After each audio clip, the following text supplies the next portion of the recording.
Malaysia pernah membeli pesawat tempur bekas Indonesia. Racing dikit, divariasi dikit gitu kan, tinggal dicat ulang atau dikasih knalpot yang suaranya gahar gitu kan, nanti bagus lagi Jam. Honeymoon mulai ya.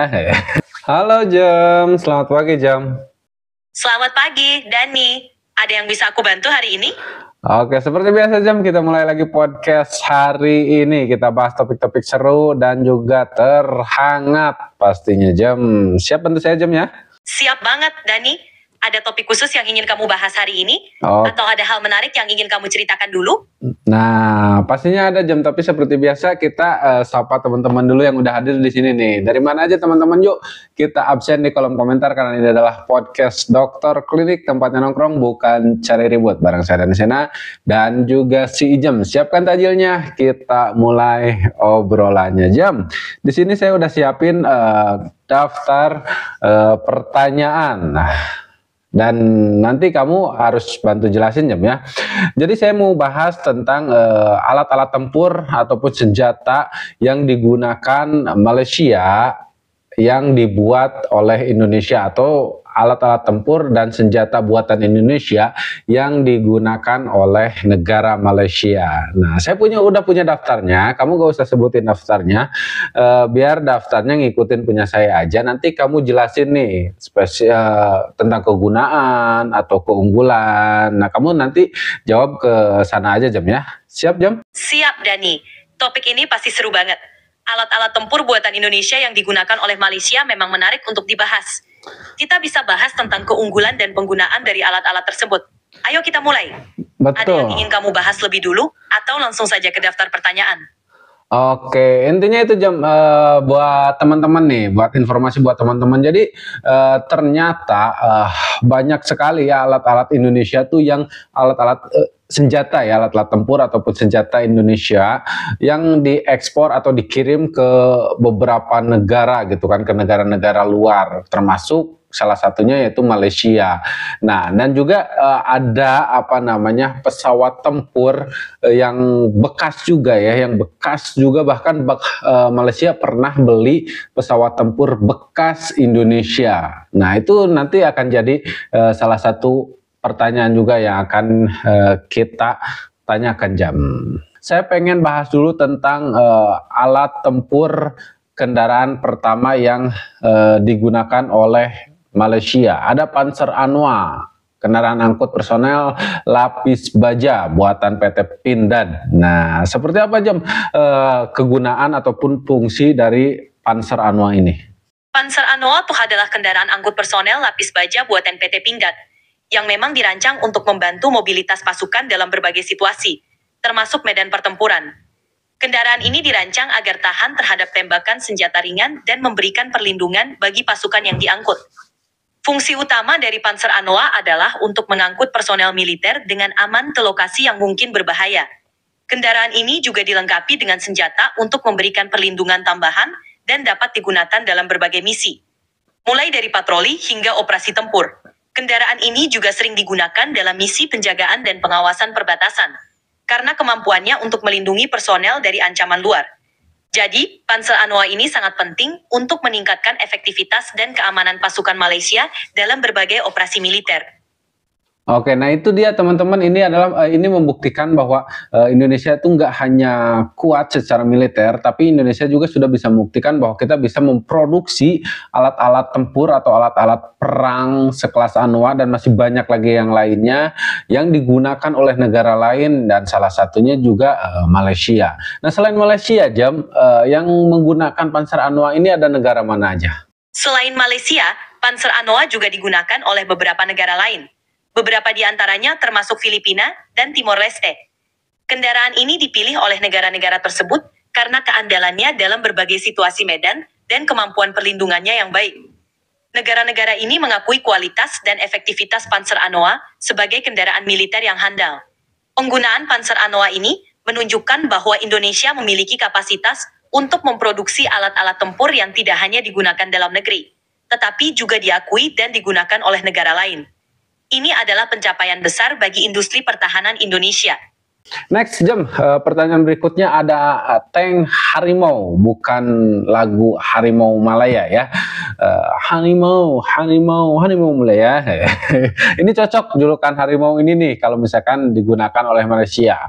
Pada November 2018, Menteri Pertahanan Malaysia Muhammad Sabu menyatakan ketertarikan untuk membeli tank harimau buatan PT Pindad.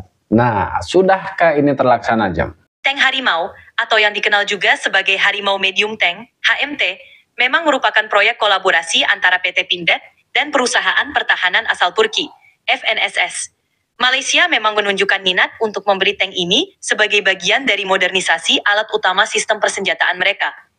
Namun, hingga saat ini, informasi mengenai apakah pembelian tank harimau oleh Malaysia telah terrealisasi atau belum masih terbatas. Proyek ini sempat diumumkan, tetapi perkembangan lebih lanjut terkait kontrak atau pengiriman tank tersebut belum sepenuhnya terungkap ke publik. Kalau kamu tertarik, kita bisa terus mengikuti perkembangan terkait proyek ini ya. Oke, udah cukup dulu aja. Kita ke poin ketiga sekarang, kendaraan taktis Komodo. Nah, Malaysia juga menunjukkan minat untuk membeli kendaraan taktis Komodo buatan PT Pindad. Nah, kalau yang ini udah terlaksana apa belum, Jam? Kendaraan taktis Komodo buatan PT Pindad memang menjadi salah satu produk pertahanan Indonesia yang menarik perhatian negara lain, termasuk Malaysia. Kendaraan ini dirancang untuk berbagai kebutuhan militer dan juga dapat digunakan dalam misi-misi kemanusiaan atau bantuan. Sejauh yang aku ketahui, Malaysia memang menunjukkan minat terhadap kendaraan taktis Komodo. Tetapi informasi terkait apakah pembelian tersebut sudah terlaksana atau masih dalam tahap negosiasi belum sepenuhnya jelas. Proyek pembelian semacam ini sering melibatkan proses negosiasi yang panjang dan bisa memakan waktu sebelum mencapai kesepakatan akhir. Kalau kamu ingin informasi lebih lanjut atau update terbaru, kita bisa terus pantau perkembangan terkait proyek ini ya. Oke, saya pengen kamu cari informasi lebih spesifik tentang informasi ini, apakah sudah melakukan pembelian apa belum, Jam?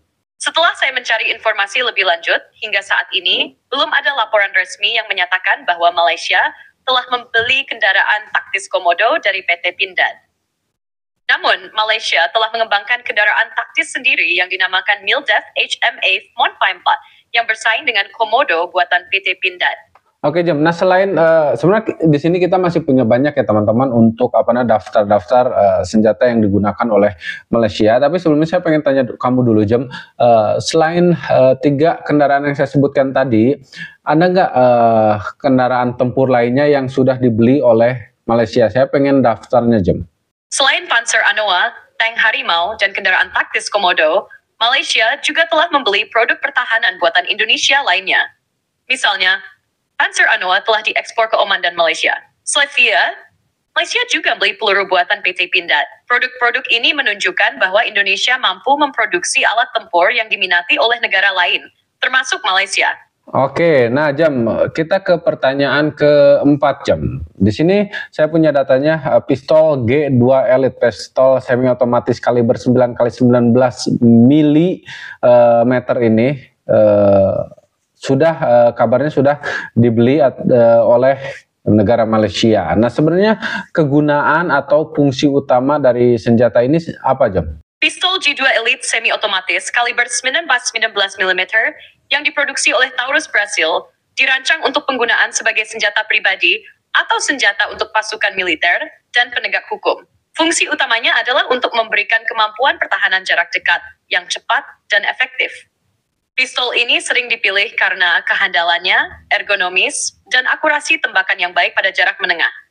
Pistol ini juga sering digunakan oleh pasukan khusus atau untuk perlindungan diri dalam situasi-situasi yang memerlukan respons cepat. Oke, bedanya dengan pistol-pistol yang lain atau keunggulannya yang lebih spesifik tuh? Keunggulan pistol G2 Elite dibandingkan dengan pistol lain terletak pada beberapa fitur utama.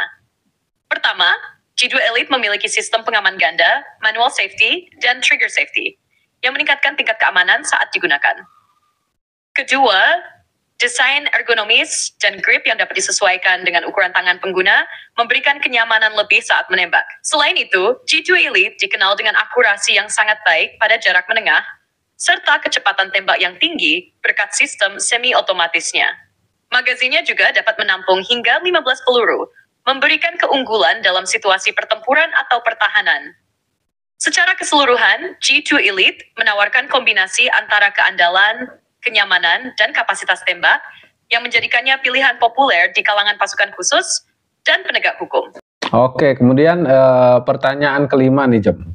Senapan SS2 V2, senapan serbu yang diproduksi oleh PT Pindad dan telah digunakan oleh Tentara Angkatan Darat Indonesia sejak 2026. Senjata ini dikenal karena akurasi dan telah membantu TNI menjuarai lomba menembak internasional. Nah, termasuk Malaysia juga katanya sudah membeli ini, bukan memesan ya, sudah menggunakan senjata senapan SS2 V2.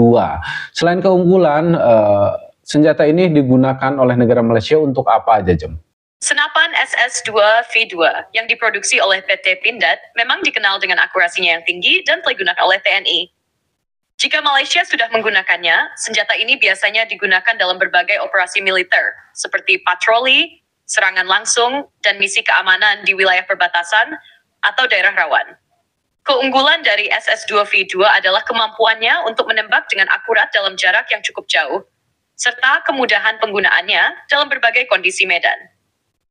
Malaysia bisa memanfaatkan SS2V2 untuk meningkatkan kekuatan infanteri mereka, terutama untuk operasi militer dan anti-terorisme, serta dalam menjaga stabilitas di wilayah yang rawan konflik. Keandalan dan ketahanan senapan ini dalam kondisi yang keras, seperti cuaca ekstrem dan medan yang sulit, menjadikannya pilihan untuk berbagai misi keamanan dan pertahanan negara. Langsung saja kita ke pertanyaan ke-6, Jem. SPR-2 KAL 12 7 mm senapan tembak runduk yang dirancang untuk menembus objek militer dan kendaraan lapis baja. Wah, ini kayaknya kalau dari spesifikasinya kayak gini, kayaknya ini senjata sangat ampuh. Karena Malaysia sendiri sudah menggunakan senjata ini dari kapan, untuk apa, dan apa nih keunggulan selain yang saya sebutkan tadi, Jem? Senapan SPR-2 kaliber 12,7 mm adalah senapan runduk jarak jauh sniper rifle yang dirancang untuk menembus kendaraan lapis baja dan target militer lainnya. Senapan ini diproduksi oleh PT Pindad dan telah digunakan oleh beberapa negara, termasuk Malaysia. SPR-2 dikenal karena daya tembaknya yang kuat, akurasi luar biasa pada jarak jauh, dan kemampuannya untuk menembus berbagai jenis perlindungan, seperti kendaraan lapis baja atau target keras lainnya. Malaysia menggunakan SPR-2 untuk meningkatkan kemampuan pasukan dalam misi pengintaian dan serangan jarak jauh. Senapan ini sangat efektif untuk menghancurkan target yang dilindungi atau berada di posisi sulit, seperti kendaraan lapis baja musuh atau instalasi militer penting. Dengan kemampuan akurasi tinggi pada jarak lebih dari 1.000 meter, SPR-2 memberi keuntungan dalam pertempuran modern di mana ketepatan dan daya tembak jarak jauh sangat diperlukan. Keunggulan utama SPR-2 adalah kekuatan tembakannya yang mampu menembus armor kendaraan lapis baja, ketepatan tembakan dalam jarak jauh, dan daya tahan di medan yang berat. Senapan ini sangat berguna dalam operasi anti-terorisme, misi pengintaian, dan pertempuran dengan ancaman kendaraan berat atau instalasi musuh yang dilindungi. Oke, ini sangat keren ya, Jam. Kedengarannya bisa menembus kendaraan lapis baja, dan ini adalah salah satu senjata yang sempat viral di Indonesia ya, tentunya banyak diberitakan oleh media, senjata yang cukup terkenal. Nah, yang saya dengar juga, kita ke jet tempur ya, Jam ya. Yang saya dengar juga Malaysia pernah membeli pesawat tempur bekas Indonesia. Nah, pesawat apa itu, Jam? Benar. Malaysia pernah membeli pesawat tempur bekas Indonesia. Pesawat tersebut adalah Boeing 737 yang sebelumnya digunakan oleh TNI Angkatan Udara. Pesawat ini yang telah dimodifikasi digunakan di Malaysia sebagai pesawat latih dan tes pesawat tempur di masa lalu. Namun, setelah digunakan beberapa waktu, Indonesia akhirnya memutuskan untuk menjualnya ke Malaysia untuk mendukung kebutuhan mereka. Pembelian pesawat bekas ini menjadi langkah strategis Malaysia dalam memperkuat kekuatan angkatan udaranya dengan memanfaatkan teknologi yang sudah teruji, meskipun bekas pakai. Oke, meskipun bekas pakai, ya jam meskipun bekas pakai mungkin masih layak ya jam, ya wajar lah lecet-lecet pemakaian kan wajar gitu kan. Itu pasti kilometernya juga masih rendah, secara kan jarang dipakai lah gitu kan, di Indonesia juga jarang dipakai, paling pakai latihan, ya kalau misalkan mau tinggal di racing dikit, divariasi dikit gitu kan, tinggal dicat ulang atau dikasih knalpot yang suaranya gahar gitu kan, nanti bagus lagi jam. Bisa aja Ijom nih bekas, bilang bekasnya kayak ngeledek banget gitu kan, sekalian aja gitu di racing gitu kan. Oke Jam, saya pengen tanya, kenapa sepertinya Malaysia kok seneng banget beli peralatan-peralatan tempur bekas seperti ini Jam? Apa alasannya? Malaysia membeli peralatan tempur bekas biasanya untuk alasan efisiensi biaya dan kebutuhan mendesak akan pembaruan alutsista tanpa harus mengeluarkan dana yang sangat besar. Pembelian peralatan bekas bisa menjadi solusi lebih ekonomis dibandingkan membeli yang baru, mengingat biaya peralatan militer baru yang sangat tinggi. Selain itu, peralatan bekas yang sudah teruji di lapangan seringkali menawarkan performa yang stabil dan dapat segera digunakan setelah dilakukan pemeliharaan dan perbaikan. Negara-negara seperti Malaysia seringkali membeli alutsista bekas dari negara-negara lain yang sudah mengganti atau memperbaharui armadanya, memungkinkan mereka untuk mendapatkan teknologi yang masih relevan, namun dengan harga yang lebih terjangkau. Alasan lainnya bisa juga terkait dengan hubungan strategis, di mana negara penjual seperti Indonesia mungkin memberikan penawaran yang menarik bagi Malaysia dalam bentuk alutsista bekas yang siap pakai. Oke, kan selain di Indonesia, kemarin juga sempat memesan alat tempur bekas atau membeli alat tempur bekas dari negara mana ya? Teman-teman mungkin masih ingat ya, lupa saya dari negara mana kemarin kan. Nah, berbicara pesawat bekas kembali lagi, apakah ada resiko-resiko tertentu saat kita membeli peralatan tempur yang bekas seperti itu, Jom? Betul, membeli peralatan tempur bekas memang membawa beberapa risiko yang perlu diperhitungkan, meskipun harganya lebih terjangkau. Beberapa risiko yang mungkin terjadi antara lain: 1. Kondisi teknis dan umur pakai. Peralatan tempur bekas mungkin sudah mengalami keausan dan kerusakan akibat penggunaan sebelumnya. Beberapa komponen mungkin perlu diganti atau diperbaiki, dan ini bisa memakan biaya yang tidak. 2. Pemeliharaan yang lebih mahal. Alat tempur bekas mungkin lebih sulit untuk diperoleh suku cadangnya karena sudah tidak diproduksi atau tidak lagi tersedia di pasaran. 3. Risiko kegagalan operasional. Jika peralatan bekas tidak terawat dengan baik atau tidak diperbarui, ada kemungkinan terjadi kerusakan atau kegagalan operasional di lapangan, yang bisa merugikan pada saat dibutuhkan dalam situasi kritis. 4. Keamanan dan teknologi usang. Peralatan tempur bekas bisa memiliki teknologi yang sudah usang dibandingkan dengan peralatan baru yang lebih canggih.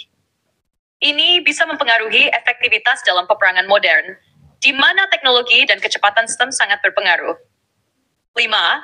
Masalah kompatibilitas. Peralatan tempur bekas yang dibeli dari negara lain mungkin tidak sepenuhnya kompatibel dengan sistem yang ada di negara pembeli. Meskipun demikian, banyak negara yang tetap memilih untuk membeli peralatan bekas karena pertimbangan biaya, serta karena sudah ada perawatan dan modifikasi yang dilakukan agar alat tempur tersebut tetap dapat digunakan dalam kondisi optimal. Oke, berapa sih Jam harga pesawat tempur itu Jam, khususnya ini yang dijual Indonesia ke Malaysia ini? Berapa harga per satu pesawat tempurnya Jam? Harga pesawat tempur bekas, seperti yang dijual Indonesia ke Malaysia, bervariasi tergantung pada jenis pesawat dan kondisi perawatannya. Untuk pesawat seperti Boeing 7D-2 yang dimodifikasi menjadi pesawat tempur, harga per unit bisa berkisar antara 10 juta hingga 30 juta dolar AS, tergantung tahun, kondisi, dan modifikasi yang dilakukan. Namun, untuk pesawat tempur jet seperti F-5 atau Hawk 100, juga termasuk dalam kategori pesawat bekas yang pernah dibeli Malaysia dari negara lain, harga unitnya bisa lebih mahal, yaitu sekitar 5 juta hingga 15 juta dolar AS per pesawat, tergantung pada model dan usia pesawat tersebut. Ini hanya estimasi harga untuk pesawat bekas, karena harga pastinya bisa berbeda, tergantung pada kesepakatan antara negara penjual dan pembeli, serta kebutuhan modifikasi dan upgrade pada pesawat tersebut. Oke, itu kalau dirupiahkan jadi berapa Jam? Jika dirupiahkan, Harga pesawat tempur bekas yang dijual Indonesia ke Malaysia bisa berkisar antara 160 miliar rupiah hingga 440 miliar rupiah per unit, tergantung pada kondisi dan modifikasi pesawat tersebut. Oke, berarti cukup jauh juga ya perbedaannya dengan harga baru. Nah, Indonesia sendiri beli pesawat itu dengan harga barunya berapa jam? Harga pesawat baru seperti Boeing 737 bisa bervariasi tergantung pada model dan spesifikasinya. Namun, untuk Boeing 737 yang baru, harga per unitnya bisa berkisar antara 50 juta hingga 130 juta dolar AS. Kalau tipe G Tergantung berapa? pada tipe dan konfigurasi pesawat. Jika kita berbicara tentang pesawat tempur jet baru seperti F-19 atau Su-32, harga per unitnya bisa lebih tinggi lagi, sekitar 30 juta hingga 100 juta dolar AS per pesawat, tergantung pada model dan kelengkapan sistem persenjataannya. Jadi, memang perbedaan harga antara pesawat baru dan bekas sangat signifikan, dan itulah alasan banyak negara, termasuk Indonesia dan Malaysia, memilih untuk membeli pesawat bekas dengan harga yang lebih terjangkau. Oke, nah pembelian pesawat bekas atau alat tempur bekas ini apakah umum juga dilakukan banyak negara-negara, ambil saja negara di Eropa lah gitu kan, negara-negara Eropa, apakah ini hal yang umum membeli peralatan tempur bekas jam, bukan hanya pesawat tapi semua peralatan tempur dari pesawat atau kendaraan darat ataupun juga senjata-senjatanya jam? Ya, pembelian peralatan tempur bekas adalah hal yang cukup umum dilakukan oleh banyak negara, termasuk negara-negara di Eropa. Hal ini biasanya dilakukan karena beberapa alasan. Di antaranya efisiensi biaya dan kebutuhan mendesak untuk memperbarui atau memperkuat alutsista tanpa harus mengeluarkan anggaran yang sangat besar. Oke jam, kalau misalkan di marketplace ada nggak jam yang jualan pesawat kayak gitu jam? Oke, siap teman-teman, terima kasih banyak sudah nonton sampai sejauh ini. Mohon maaf bila ada salah-salah kata, kita tidak bisa lanjutkan lebih jauh lagi karena kita harus ganti topik. Sekali lagi saya ucapkan terima kasih banyak buat kalian semua yang udah selalu dukung channel ini dari Sabang sampai Merauke, yang selalu absen di bawah. Saya ucapkan terima kasih banyak, jangan lupa kembali lagi besok dan tonton juga video kita yang lainnya. Saya Dani Sena pamit. Assalamualaikum warahmatullahi wabarakatuh. Salam buat kalian semua.